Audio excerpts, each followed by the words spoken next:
Stories from Upanishads, retold by Arghya Goswami.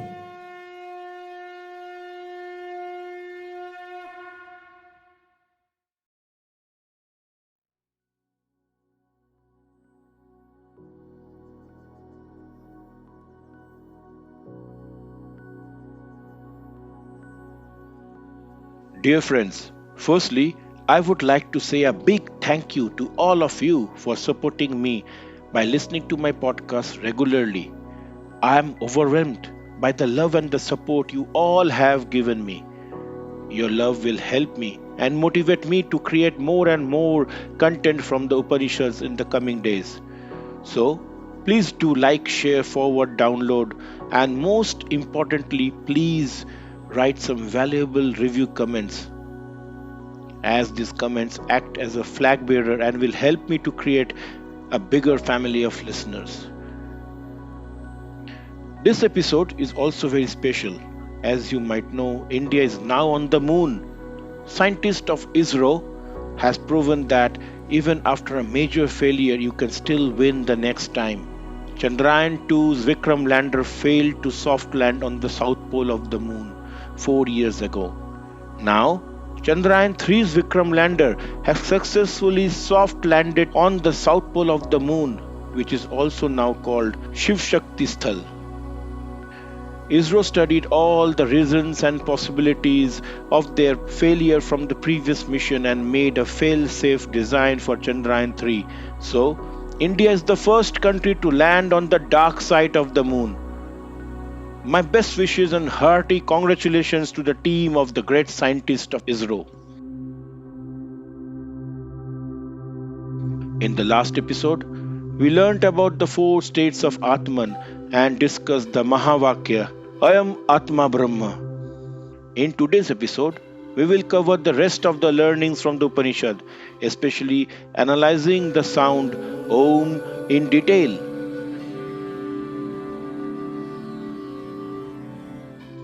As I told in my last episode, that this Upanishad is perhaps most important and contains only 12 verses.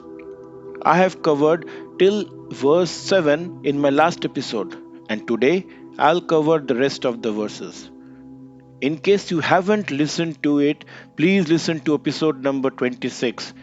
I would highly recommend to listening to it before listening to this particular episode, so that you can maintain the continuity.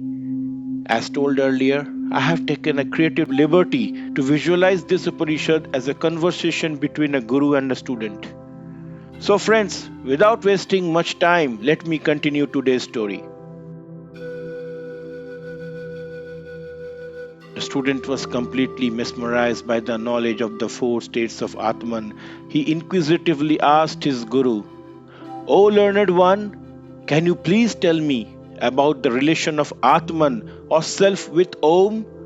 Why the mantra of Om is of paramount importance?" The teacher smiled and replied, "O Samya, know that Saha Ayam Atma, the same Atman or the self, is Om from the standpoint of syllables.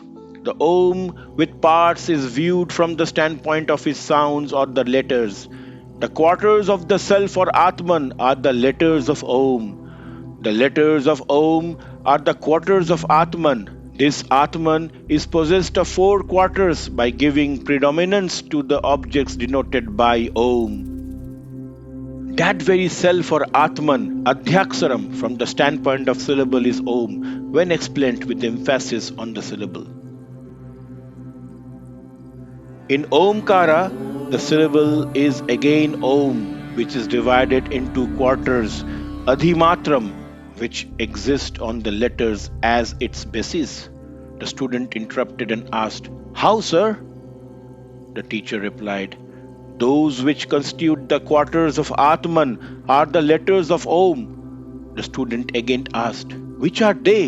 The teacher replied calmly, "Letters of Om are A, U, Ma." The teacher continued his explanation. "He who is Vaishwanara, who pervades all names and forms of cosmos, having his sphere of activity in the waking state, is A. which is the first letter of Om, because of its all pervasiveness or on the account of being first. These two are the common features in both. One who knows thus surely attains the fulfillment of all his desires and becomes the first or the foremost of all. The student listened to his teacher's word with utmost attention and suddenly asked a question. "O Guru, what is the similarity?" Teacher replied, "That is apta or apti means pervasiveness. As Virata Purusha pervades all jivas in beings in the world, similarly the letter A pervades all letters.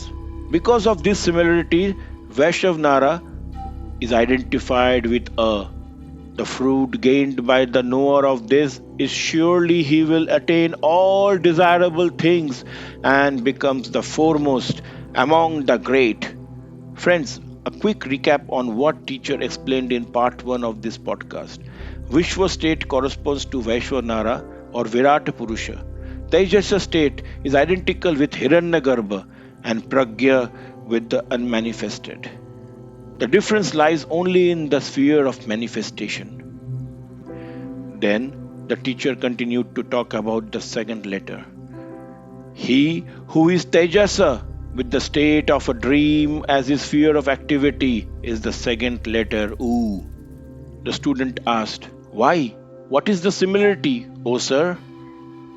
The teacher replied, "Because on the account of superiority or excellence or utkarsha, on the account of being in between two or intermediateness, it is in Tejasa state, which is better than Vishwa and is an intermediate state between Vishwa and Pragya. Also, Tejasa is identical to Hiraanyagarbha, which is in between Viraat Purusha and Ishwara." The student asked again, "What does he gain?" The teacher said, "He who knows this thus heightens to a superior knowledge and becomes equal to all. He does not become an object of envy to his enemies as he is not to his friends. All his descendants become knowers of Brahman." Then the teacher continued to talk about the third letter, Ma. He said, "Susupti or Pragya, whose sphere of activity is the deep sleep state, Ma is the third letter of Om.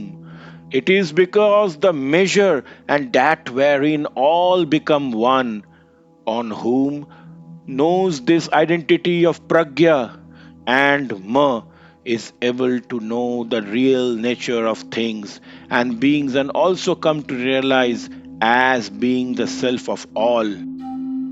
Important thing to understand here is the analogy in which the milk is measured by a vessel called prastha. So are the Vishwa and Tejasha measured as it were because of their entry into and coming out of Pragya during dissolution and origination.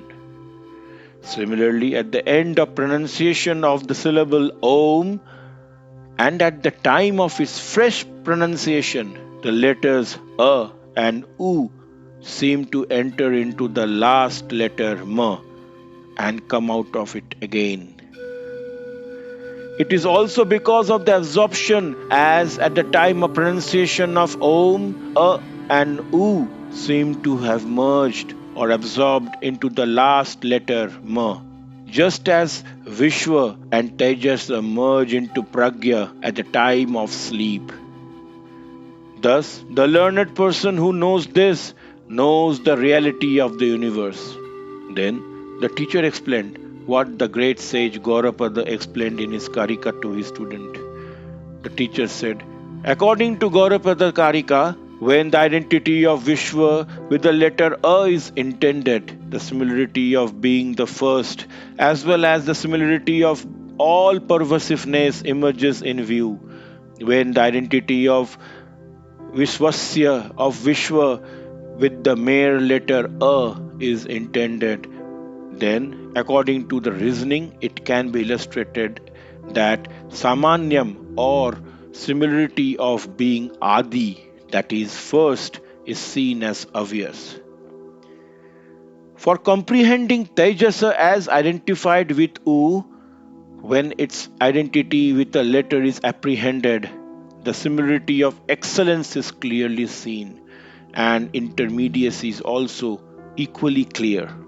Tejasya Utva Vijnane, in the matter of knowing Tejasya as the letter U, when it is intended to be identified with U, Utkarsha or excellence is clearly seen. In the matter of Pragya's identity with letter Ma, when its identity with the letter is apprehended, the similarity of being measure is seen to emerge, and thus the similarity of absorption. He, the great sage, who knows this with firm conviction and common similarities between the three states are worthy of adoration and salutation by all beings. He is the knower of Brahman with firm conviction. He clearly knows the three states and its common analogies and is worthy of salutation in the world. The letter A leads to Vishwa, the letter U leads to Tejasa, and the letter Ma leads to Pragya. When Pragya disappears into that Om, it is free from the letters, there remains no realization. The Akara letter A carries him after resorting to Om, meditates on it by identifying the quarters of the self or Atman with the letters of Om through the foregoing common features to Vishwa, and makes him to attain Vishwa. The idea is that he who meditates on Om with emphasis on A becomes identified with Vaishvanara or Virata. Similarly, Ukara or the letter U takes him to Tejasa, and the letter Ma takes him again to Pragya. But when Ma too disappears, the causal state gets destroyed in Om, which is free from letters. There does not remain any reasoning. After this, the teacher told the student about the last verse from Maandukya Upanishad. That which has no parts, the soundless, the incomprehensible, beyond all senses, the cessation of all phenomena, all bliss, and non-dual Om is the fourth, which is Turiya. It is the same as the Atman. He who knows this merges his Atman in Brahman, the individual into the total. The knower of Brahman who has realized this highest truth has entered into the Atman by burning away the third state of latency, and hence he is not born again, since Turiya has no latency of creation. For when a snake superimposed on a rope has merged into the rope, on the discrimination of the rope and the snake, it does not appear again to those discriminating people, just as before, from the impressions of past persisting in the intellect. To those people of renunciation, however, who are possessed of dull or average intellect, who still consider themselves aspirants, who tread the virtuous path, the fourth state is thus without any parts and entanglements. It is not bound to this world, it is auspicious and non-dual. It is the form of Om, which is verily Atman or Self itself. Whoever knows the common features of the letters and the quarters of Self or Atman as presented before the syllable Om, when meditated on in the proper way, becomes helpful for the realization of Brahman. The student was mesmerized to hear these from his guru. He asked, "O Guru, then how do we chant Om?" The teacher said, "There are two steps to Aum Kara Dhyaanam. The first step is to concentrate on the sound part of Aum Kara. One needs to visualize Virat, Hiraanyagarbha and Ishwara, the Saguna Brahmana. Then, as a part of step 2, shift the attention from sound to intermediary silence and try to expand the silence part. So one must chant Om and meditate on Virat, Hiraanyagarbha, and Ishwara. Then observe the silence and then again chant Om.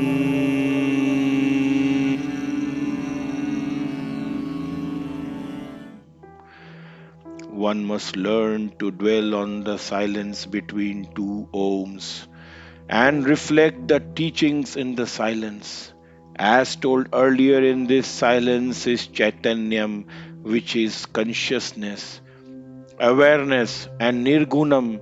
As for the sage chanting Om, it is the absence of everything else other than the person who is aware of silence, and he is left behind. This silence is not an object or an attribute. It is asangha, no companionship, nirguna, no attributes, antataha, at the end, and ananda, or bliss. These are swarupa of silence. So, Om Kara Dhyana becomes Swarupa Dhyanam. This gives Jnana which attains moksha or salvation. Then the teacher explained further from the Gaurapada's Karika. One should know Om quarter by quarter, for there is no doubt that the quarters of Atman are the letters of Om. Having known Om quarter by quarter, one should not think of anything whatsoever. Because of the similarities, the quarters are the letters and the letters are the quarters. Therefore, one should know Omkaram, the syllable of Om, quarter by quarter. The syllable of Om is known, thus, one should not be serving any seen or unseen purpose, for he has got all his desires fulfilled. One should concentrate one's mind only on Om, as it is the Brahman beyond fear. For a man who has attained Brahman, there is no fear anywhere. Om is surely the inferior Brahman and also is the superior Brahman. It is without cause, without inside or outside, without any effect and undecaying. When the quarters and the letters disappear from the highest standpoint, it becomes verily Supreme Self, which is Brahman. Om is indeed the beginning or the origination, middle or the continuance, and the end dissolution of everything. Having known U in this way, indeed one attains the identity with the Atman immediately. Entire phenomenal universe consisting of space and the rest, which originate like a magic elephant or a snake superimposed on a rope, a mirage or a dream. In this way, indeed, having known Om, which is the Atman and comparable to the magician, and one attains the identity with the Atman immediately. One should know Om to be the God seated in everyone's heart, as it is the seat of the memory and perception. The intelligent man who is having meditating on the Om, which is the self beyond the worldly state and all pervasive like space, does not grieve, as there is no cause for grief. Om beyond the measures is Turiya. Derived in the sense of that which is anything measured signifies the dimension. That which has infinite dimensions is Ananta Matraha. It is auspicious and holy because it is the state of negation of all dualities. He by whom Om is explained is known, is a sage because of his meditating on the Supreme Brahman and not by the men who just know scriptures. Om is both Saguna and Nirguna. When it is Saguna, it is manifested as Ishwara, and when it is Nirguna, it is unmanifested Brahman. As per Shankaracharya, A is manifested as Virata, U is manifested as Hiraanyagarbha, and Ma is manifested as Ishvara. Vedanta says Shunya Shakshi Chaitanyam, which is silence. Silence is awareness, consciousness, which eliminates absence of everything. Therefore, silence is Turiya. Vishwa is identified with ignorance and error. Tejasa is also identified with ignorance and error. Pragya is identified with ignorance only, whereas Turiya is identified with none. The sound part of Om reveals Saguna Brahman, whereas the silence in between two Oms reveals the Nirguna Brahman. Friends, that was today's episode on Om from Maandukya Upanishad. I have covered the gist of all 12 verses from the Upanishad and touched upon some important points from the Karikas. I hope you all enjoyed today's podcast. Please tune into your favorite show, Stories from Upanishads, available on Apple Podcast, Spotify, Google Podcast, Amazon Music, Stitcher, Blueberry Podcast, and many other podcast players. Also, you can listen to them on my exclusive website https://www.storiesfromupanishads.com. Furthermore, as a bonus, you can also read through some of the interesting blogs and shop from Exotic India. Exotic India is India's leading online store where you can find rare books, brass articles, idols, and many other articles.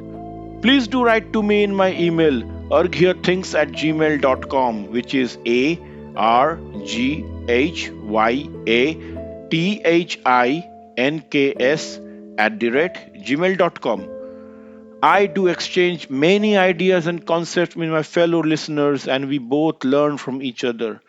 As I always request you all to follow, like, share, download the podcast series, and also spend some time putting in your valuable reviews and comments whenever possible. These small actions will really help me and motivate me further. So, until then, Shanti, Shanti, Shanti.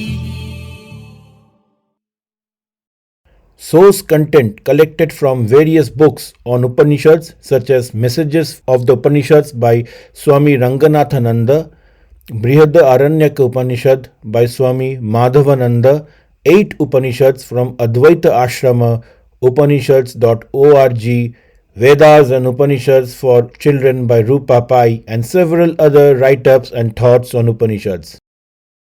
Background music is sourced from various royalty-free music sources, Apple Loops, Internet Archives with non-commercial 4.0 international license. Om Shanti chants are from YouTube source Gaia Sanskrit. This podcast was conceptualized, scripted, narrated, and audio designed by Arghya Goswami.